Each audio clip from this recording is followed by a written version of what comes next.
হাজারো বিপ্লবীদের প্রাণত্যাগের মধ্য দিয়ে আমরা স্বাধীনতা অর্জন করেছি। এই স্বাধীনতা আমাদের প্রদান করেছে গণতন্ত্র এবং সংবিধান। দেশের এই সংবিধানের প্রণেতা ভারতরত্ন ডক্টর বি.আর. আম্বেদকর। আগামী ২৬শে জানুয়ারি দেশের সংবিধানের প্রবর্তনে ৭৫ বছর পূর্তি হচ্ছে। এ উপলক্ষে সারা দেশব্যাপী সংবিধান গৌরব অভিযান শীর্ষক একটি কর্মসূচি হাতে নিয়েছে ভারতীয় জনতা পার্টি। আগামী ১১ জানুয়ারি থেকে ২৫শে জানুয়ারি পর্যন্ত ১৫ দিন ব্যাপী এই অভিযান রাজ্যে চলবে।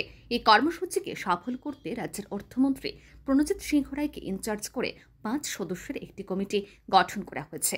এই কমিটির উদ্যোগে বৃহস্পতিবার রাজধানী নজরুল কলাক্ষেত্রে এক রাজ্যভিত্তিক কর্মশালার আয়োজন করা হয়। এই কর্মশালায় প্রদেশ বিজেপির সভাপতি তথা রাজ্যসভার সাংসদ রাজীব ভট্টাচার্য সহ প্রদেশ বিজেপির অন্যান্য নেতৃবৃন্দ উপস্থিত ছিলেন। কর্মশালায় বিজেপির বিভিন্ন মণ্ডল এবং জেলা কমিটির নেতৃবৃন্দ উপস্থিত ছিলেন। এই কর্মশালায় সংবিধান গৌরব অভিযানকে সাফল্যমণ্ডিত করে তুলতে বিভিন্ন দিক নিয়ে বক্তব্য রাখেন অর্থমন্ত্রী প্রণজিৎ সিংহ রায়।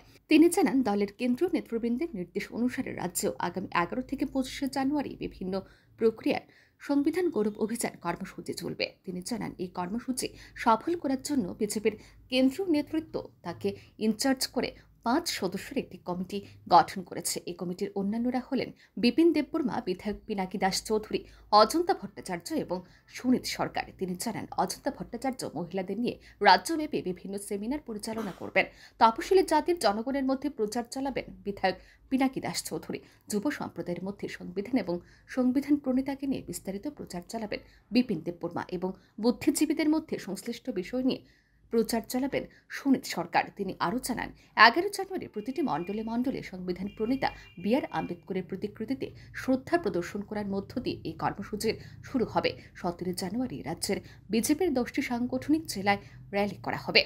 মন্ত্রী প্রণজিৎ সিংহ রায় অভিযোগের সুরে জানান, কংগ্রেস দল এবং বামপন্থীরা সংবিধানকে মান্যতা দেয়নি। এরা সবসময় সংবিধান এবং সংবিধান প্রণেতাকে সমালোচনার বিষয়বস্তু করে রেখেছে। তিনি বলেন, সংবিধান হাতে হাতে ছোট পুস্তিকার মাধ্যমে ঘুরতে পারে এমন বিষয় নয়।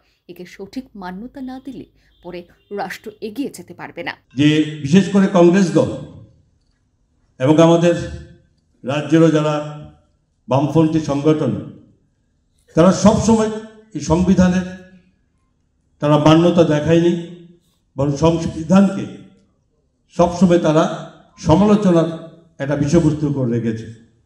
সংবিধান এমন জিনিস নয় যে হাতে হাতে ছোট পুস্তিকার মাধ্যমে ঘুরতে পারে।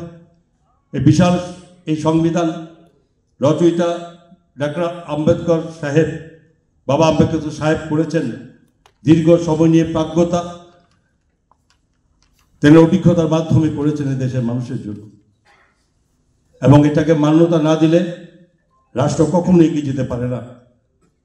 কারণ সেই মোতাবেক এই সংবিধান প্রতিটা মানুষের কাছে যাতে অপপ্রচার, যেভাবে সংবিধানকে নিয়ে আচ্ছার যেখানে অপপ্রচার করা হচ্ছে তাকে রুখতে হবে। তবেই তো রাষ্ট্র, আমাদের দেশের যশস্বী প্রধানমন্ত্রী নরেন্দ্র মোদীজি যেভাবে দেশকে এগিয়ে নিয়ে চলেছেন, আজকে সেখানে হয়তো বাধা দেওয়া আর দেশের সংস্কৃতিকে না মানা, দেশের সংবিধানকে না মানার যে প্রবণতা নিয়েছেন সেটা মানুষের কাছে পৌঁছাতে হবে। প্রসঙ্গত উল্লেখ্য যে শুধু রাজ্যেই নয়, দেশের সবকটি প্রদেশে ১১ থেকে ২৫শে জানুয়ারি পর্যন্ত সংবিধান গৌরব অভিযান পালন করবে সংশ্লিষ্ট প্রদেশ বিজেপির কমিটি করে। এই কর্মসূচিকে সাফল্যমণ্ডিত করে তুলতে দেশের অন্যান্য রাজ্যগুলিতেও কমিটি গঠন করে দিয়েছে কেন্দ্রীয় নেতৃবৃন্দ। ব্যুরো রিপোর্ট, আর নিউজ।